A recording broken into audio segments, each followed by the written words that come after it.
नमस्कार, आप देख रहे हैं न्यूज रूम लाइव और मैं हूं आपके साथ विभा उपाध्याय। और बुलेटिन में सबसे पहले बात उस खबर की जिसे लेकर बिहार की सियासत इस वक्त बहुत गरमाई हुई है। जी हां, राज्यसभा जेडीयू किसे भेजने वाली है, वो नाम कौन से हैं जिस नाम को लेकर सस्पेंस अभी भी बरकरार है। तो आरसीपी को लेकर नीतीश कुमार से जैसे ही मीडिया ने यह सवाल पूछा, सीएम नीतीश कुमार सवाल को टाल गए। उन्होंने कहा कि बहुत जल्द सब कुछ मालूम हो जाएगा।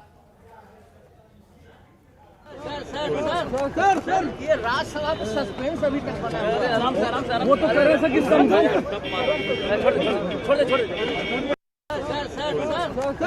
ये राज्यसभा में सस्पेंस अभी तक बना है। आराम से वो तो कह रहे थे कि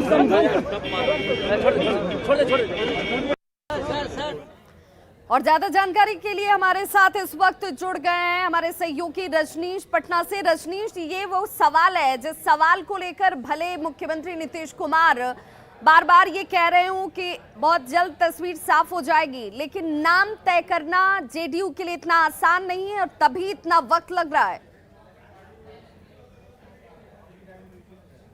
बिल्कुल विभा, देखिए इस सवाल के इंतजार में पूरे बिहार के साथ साथ पूरे देशवासी हैं, क्योंकि जिस तरह से अटकलों का बाजार लगातार गर्म है और आरसीपी सिंह कल रात जब सीएम नीतीश कुमार से मिलने के लिए पहुंचे थे, 1 घंटे तक मुलाकात हुई। उसके बाद जो अटकलों का बाजार है थोड़ा सा जरूर उसमें जो है नरमाहट दिखी और एक ये अंदेशा जरूर लगाया जा रहा है कि अब जो है आरसीपी सिंह का जो है फाइनल हो गया है। लेकिन सीएम नीतीश कुमार जैसे ही आज नेहरू जी की प्रतिमा पर माल्यार्पण करने के लिए पहुंचे थे, उनसे मीडिया ने हर संभव कोशिश की सवाल पूछने की, लेकिन उन्होंने क्लियर कुछ नहीं कहा बहुत जल्द मालूम हो जाएगा। इसका मतलब यह है कि बात लगभग बन गई है, लेकिन अभी घोषणा नहीं हुई है। कल आरसीपी सिंह 1 घंटे साथ में थे सीएम के साथ, उसके बाद ललन सिंह भी साथ में थे। ये कहा जा रहा है कि आरसीपी सिंह ने अपने कार्यकाल के दौरान जो भी काम किया, रजनीश, क्या हम ये माने कि दिल्ली की दौड़ आरसीपी सिंह की, वहां से उनकी ये फील्डिंग अपने नाम पर मोहर लगवाने की या अपने नाम को ही पक्का करवाने की, ये कहीं ना कहीं काम इस वक्त कर रही है, यही वजह है कि इतना वक्त लग रहा है? बिल्कुल, देखिए अभी जिस तरह से पिछले 1 सप्ताह से लगातार आरसीपी सिंह को लेकर चर्चाएं गर्म हैं। कोई कह रहा है कि बीजेपी से डील हो गए हैं, कोई कह रहा है कि जेडीयू ही टिकट देगी। लेकिन कल अचानक जब ये सीएम हाउस पहुंचे और सीएम से मुलाकात किए, उसके बाद ये तो क्लियर हो गया है कि सीएम नीतीश कुमार फिर से इस बार शायद चाहते हैं कि आरसीपी सिंह को ही टिकट मिले। लेकिन जब तक घोषणा नहीं हो जाए, जब तक सीएम कुछ कह नहीं दें, क्योंकि आधिकारिक तौर पर सीएम नीतीश कुमार ही राज्यसभा का ऐलान करेंगे और वही घोषणा अगर इस सवाल का जवाब तो इतना आसान होता, आरसीपी ही वो कैंडिडेट होते जिस पर मुख्यमंत्री नीतीश कुमार की सहमति थी, वो चाहते भी थे, तो इतना वक्त क्यों लग गया जेडीयू को इस नाम को सामने रखने में? बिल्कुल, देखिए ये नाम भले ही बहुत सुर्खियों में रहा है, नीतीश के बहुत करीबी हो सकते हैं आरसीपी सिंह, लेकिन यहाँ पर मामला ललन सिंह और आरसीपी सिंह के बीच में जिस तरह से अभी जो थोड़ा सा जो गर्माहट अभी दिखी थी पिछले 3-4 महीने पहले, ये भी लोग अंदाजा लगा रहे हैं। लेकिन इस पर न्यूज़ 18 पुष्टि नहीं कर रहा है, क्योंकि कल रात में भी ललन सिंह, जिसको लेकर कहा जा रहा था कि ललन सिंह और आरसीपी में दूरी बन गई है, लेकिन मध्यस्थता कराने में कहा जा रहा है कि ललन सिंह ही साथ में थे।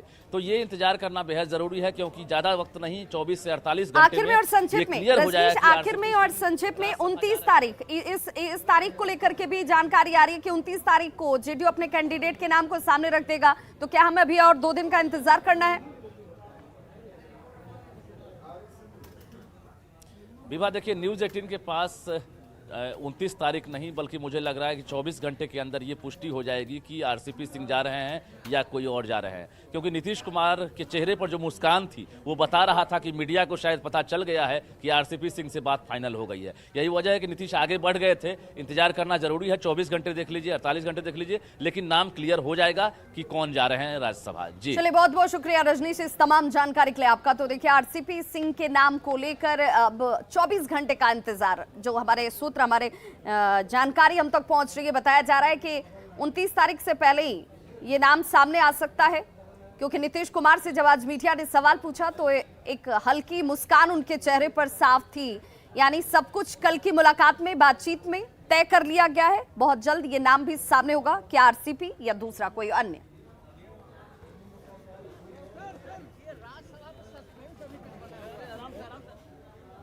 वहीं दूसरी बड़ी खबर रोहतास से आ रही है, जहां पर हादसे में शख्स ने अपनी जान गंवा दी है। देखिए हादसे का कहर किस तरीके से यहां पर नजर आया है, जिसमें 3 लोगों की दर्दनाक मौत हो गई है। हादसे में 5 लोग जख्मी भी बताए जा रहे हैं। घायलों में 2 की हालत गंभीर है।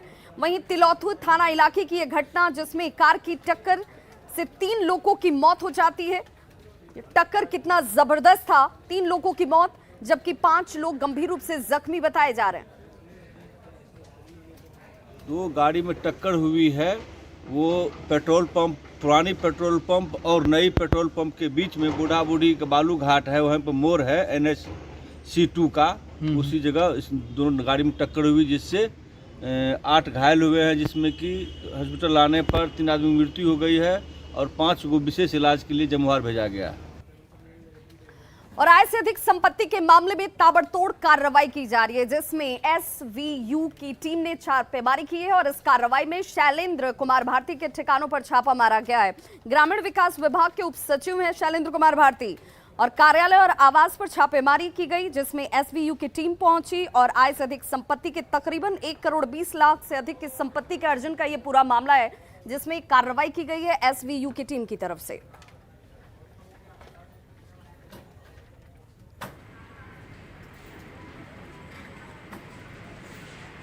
तो शैलेंद्र कुमार भारती, ये तस्वीरें जो आप इस वक्त देख रहे हैं, ये आय से अधिक संपत्ति के मामले में बड़ी कार्रवाई पटना में की गई। कार्यालय और आवास की तस्वीरें जहां पर कार्रवाई की जा रही है। ग्रामीण विकास विभाग के उप सचिव हैं भारती, और आय से तकरीबन 1 करोड़ 20 लाख से अधिक संपत्ति का अर्जन, जिसे लेकर ये इस वक्त बड़ी कार्रवाई इनके आवास और कार्यालय पर होती हुई।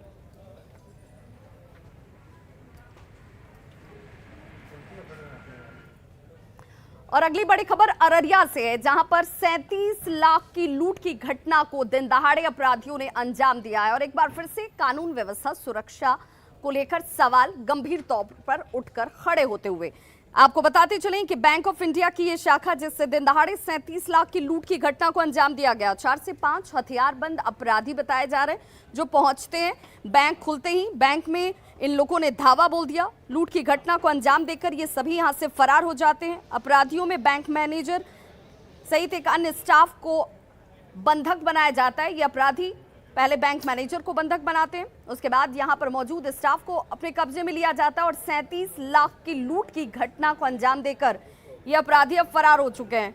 हालांकि पुलिस अधिकारी, जिसमें SP अशोक कुमार सिंह की बात कर लीजिए, साथ ही साथ अन्य पुलिसकर्मी जो हैं, वो अब बैंक पहुंचकर अपनी तफ्तीश में जुट चुके हैं।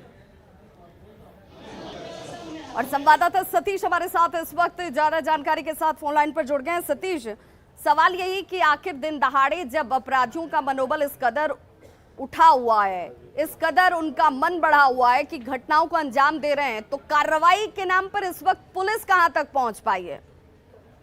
जी, पुलिस के पास फिलहाल अभी कोई जवाब नहीं है, और अभी जो है जो भी प्रेस से संबंधित लोग हैं, हम लोग यहाँ पर बैंक में मौजूद हैं, और बैंक मैनेजर का कहना है, यह जो आंकड़ा है 37 लाख का, तो बैंक मैनेजर का कहना है कि करीब 50 से 60 लाख रुपए की लूट हुई है। और एक तरफ पुलिस जो है 37 लाख कह रही है, और जो पुलिस जो है वो छानबीन में जुटी है, और CCTV जो फुटेज है फिलहाल वो खंगाल रही है। जी, तो 37 लाख की लूट की घटना को अंजाम दिया गया। बहुत बहुत शुक्रिया इस तमाम जानकारी के लिए आपका। और देखिए, जिस तरीके से एक के बाद एक घटनाएं सामने आ रही हैं, उन घटनाओं के बाद सवाल उठने बहुत लाजमी हैं, क्योंकि अररिया में बैंक ऑफ इंडिया की जिस शाखा से 37 लाख की लूट की घटना को अंजाम दिया गया, बताया जा रहा है कि 4 से 5 की संख्या में अपराधी थे जो यहाँ पर पहुंचे और बड़ी आराम से उन्होंने इस घटना को अंजाम तक पहुंचाया। और चलिए अब आपको सहरसा लिए चलते हैं। सहरसा में जहां पर DM साहब पहुंचे थे औचक निरीक्षण के लिए, शिक्षा की गुणवत्ता कैसी है, बच्चों को किस तरह की गुणवत्तापूर्ण शिक्षा यहां दी जा रही है, ये जानने की कोशिश की जा रही थी DM की तरफ से। लेकिन जब DM साहब यहां पर पहुंचे, शिक्षकों के ज्ञान को जब उन्होंने जाना, तो उन्हें ये कहना पड़ा कि आप खुद पहले शिक्षित होइए, ज्ञान अर्जन कीजिए, बच्चों को तब सही तरीके से आप शिक्षित कर पाएंगे। होमवर्क की जरूरत शिक्षकों को है। देखिए, ये तस्वीरें अपने आप में ही सब कुछ कह दे रही हैं। क्योंकि जब यहाँ डीएम साहब औचक निरीक्षण के लिए पहुंचे तो 2 महिला शिक्षिका यहाँ पर मौजूद थीं, जिनसे पूछा गया कि पर्यायवाची का मतलब आप समझती हैं क्या। इसका जवाब उनके पास नहीं था। कमल के 2 पर्यायवाची बता दीजिए, जवाब नहीं था। संज्ञा किसे कहते हैं, जवाब नहीं था।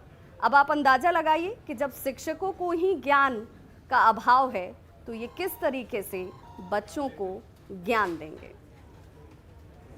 नहीं, क्या विषय पढ़ाती हैं? तो हिंदी में अगर बच्चे को आपको पढ़ाना, संख्या की क्या परिभाषा है तो आप बताइए, संख्या की क्या परिभाषा है? आप बताइए मैडम, संख्या की क्या परिभाषा है? फिर बच्चों को क्या पढ़ाएंगे आप? आपको बच्चों को पढ़ाना है, संख्या की क्या परिभाषा है? हिंदी का तो शुरू ही वहां से करना पड़ेगा ना, नहीं तो क्या पढ़ेंगे? अच्छा, कमल के 3 पर्यायवाची क्या है? कमल का फूल होता है। पर्यायवाची शब्द किसको कहते हैं? पर्यायवाची क्या होता है? किसी नाम के दूसरे और क्या नाम हो सकते हैं? तो कमल के और क्या पर्यायवाची? 3 पर्यायवाची अगर बोलना हो।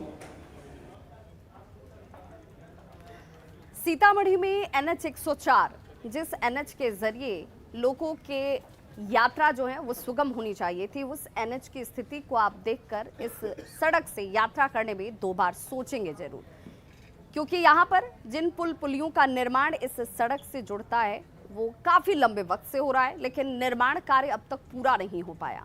इन रास्तों से गुजरने वाले लोगों को एक बार फिर से परेशानी का डर जो है वो सता रहा है, क्योंकि बारिश के आगमन के साथ ही ये सड़क जो है वो झील में तब्दील हो जाती है और लोगों को एक बार फिर से दुश्वारियों का सामना करना पड़ता है। सवाल यही कि आखिर और कितना लंबा इंतजार लोगों को करना होगा इन सड़कों के निर्माण के लिए।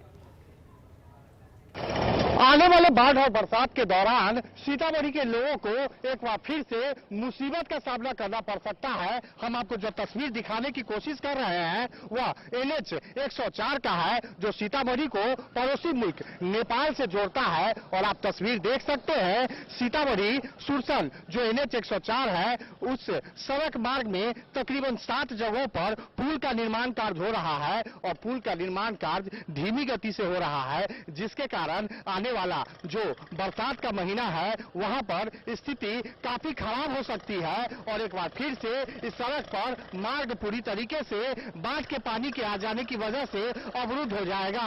अभी भी लोग डाइवर्सन के सहारे, पुल जहां पर निर्माण हो रहा है वहां पर लोग डाइवर्सन का सहारा लेते हैं और सड़कों को पार करने का काम करते हैं। और तस्वीर आप देख सकते हैं किस तरीके की तस्वीर है। और लंबे अरसे से 7 से 8 साल हो चुके हैं पुल निर्माण कार्य चल रहा है और पिछले लंबे अरसे से जो पुल का निर्माण कार्य हो रहा है उसकी रफ्तार काफी धीमी है। और यही वजह है कि प्रत्येक साल बाढ़ के दौरान लोगों को परेशानियों का सामना करना पड़ता है और पूरी तरीके से इस सड़क पर आवागमन ठप हो जाता है। जो सीतामढ़ी और बिहार का जो पड़ोसी मुल्क नेपाल से जो संपर्क स्थापित का यह जो सड़क है वह पूरी तरीके से टूट जाता है और यहाँ पर सड़कों पर सैलाब की स्थिति उत्पन्न रहती है और लोग जान हथेली पर रखकर किसी तरीके से आवागमन करते हैं। राकेश रंजन, न्यूज 18, सीतामढ़ी। और देखिए, पटना जिले में गर्मी की छुट्टी हो चुकी है, लेकिन इसके बावजूद पाठशाला बंद नहीं हुई है। और इस बार गुरुजी की भूमिका में खुद बच्चे हैं जो अपने यहाँ इस विद्यालय में दूसरे बच्चों का ज्ञानवर्धन कर रहे हैं। ये तस्वीरें अपने आप में बहुत सुखद हैं, क्योंकि छुट्टियों का भी इस्तेमाल बच्चे किस रूप में कर रहे हैं वो जानते हैं। जो स्कूल की तस्वीर आप इस वक्त देख पा रहे हैं, स्कूल भवन में समर कैंप लगाया गया है और इस समर कैंप का संचालन बच्चे कर रहे हैं। अपने इस शिक्षक की भूमिका भी बच्चों की तरफ से निभाई जा रही है और बच्चे शिक्षा ग्रहण भी कर रहे हैं अपने साथियों की मदद इस रूप में, जिसका असर भी आपको नजर आ रहा होगा। पटना के कन्या मध्य विद्यालय गर्दनीबाग से देखिए हमारे संवाददाता रजनीश की ये खास रिपोर्ट।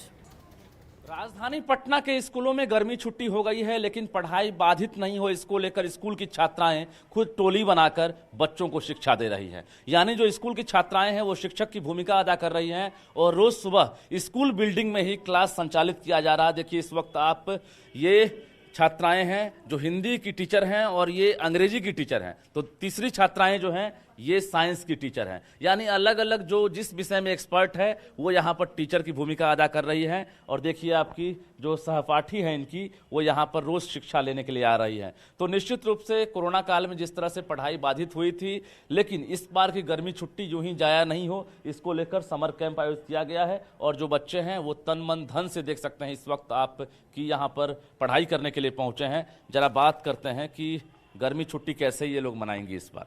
बैठिए, बताइए। गर्मी की छुट्टी हम लोग बहुत अच्छी तरह से मनाएंगे। हमारे जो साथी सब है, दोस्त सब, हम लोग गर्मी की छुट्टी में आती हैं। 2 घंटे हमारे क्लास चलते हैं। हम लोग आती हैं, जो जो सब्जेक्ट में उनको इंटरेस्ट है वो हमें पढ़ाती है, हम लोग पढ़ते हैं। बहुत मज़ा आता है। समर कैंप हमारा हो रहा है 2 घंटे के लिए।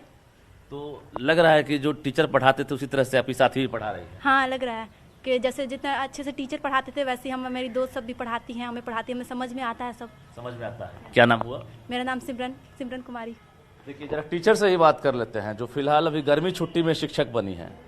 कैसे पढ़ा रही हैं, जरा बताइए तो पढ़ा के। सर, हम अपने फेवरेट सब्जेक्ट को बच्चों को पढ़ा रहे हैं।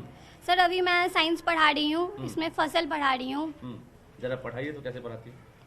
सर, फसल के बहुत सारे चरण है। पहले मिट्टी तैयार करना, उसके बाद बीजों का चयन है, उसके बाद बुआई है, उसके बाद फिर जुताई है, फिर उसका निराई किया जाता है और फिर सिंचाई करते हैं और फिर ये फसल को मतलब काटने की प्रोसेस स्टार्ट होती है। वेरी गुड, क्या बात है। कितने दिनों तक पढ़ाएंगे, जब तक छुट्टी रहेगी? सर, जब तक हमारी गर्मी की छुट्टियां हैं तब तक हम पढ़ाएंगे। अच्छा, पेन, पेंसिल, कॉपी, किताब अगर अभाव हो तो उनको के लिए क्या करेंगी आप? सर, हम लोग भी पेन या फिर पेंसिल ये सब लेकर आते हैं। जो बच्चे मतलब घर पे भूल जाते हैं उन्हें मदद करते हैं। अच्छा, उनको हेल्प भी करती हैं। क्या यस नाम सर, हुआ आपका? तनीषा कुमारी। आप क्या पढ़ा रही हैं? सर, मैं इंग्लिश पढ़ा रही हूँ। अच्छा, क्या पढ़ाती है इंग्लिश में? सर, इंग्लिश में मैं पढ़ा रही हूँ अभी चैप्टर 2, उसका नाम स्लीप है। मतलब सोना क्यों जरूरी है, मैं वो पढ़ा रही हूँ इंग्लिश में। क्यों जरूरी है सोना, जरा बताइए। सर, सोने से हमारा जो शरीर है वो जितना मतलब ग्रो होता है, बढ़ता है, और जो भी बीमारी रहती है वो पूरा मतलब ख़त्म हो जाता है। तो आराम। तो बेहद अच्छी और ख़ास पहल जिसमें समय का सदुपयोग भी और ज्ञान का वर्धन भी, इन बच्चों की तरफ से ये कोशिश सचमुच सराहनीय है।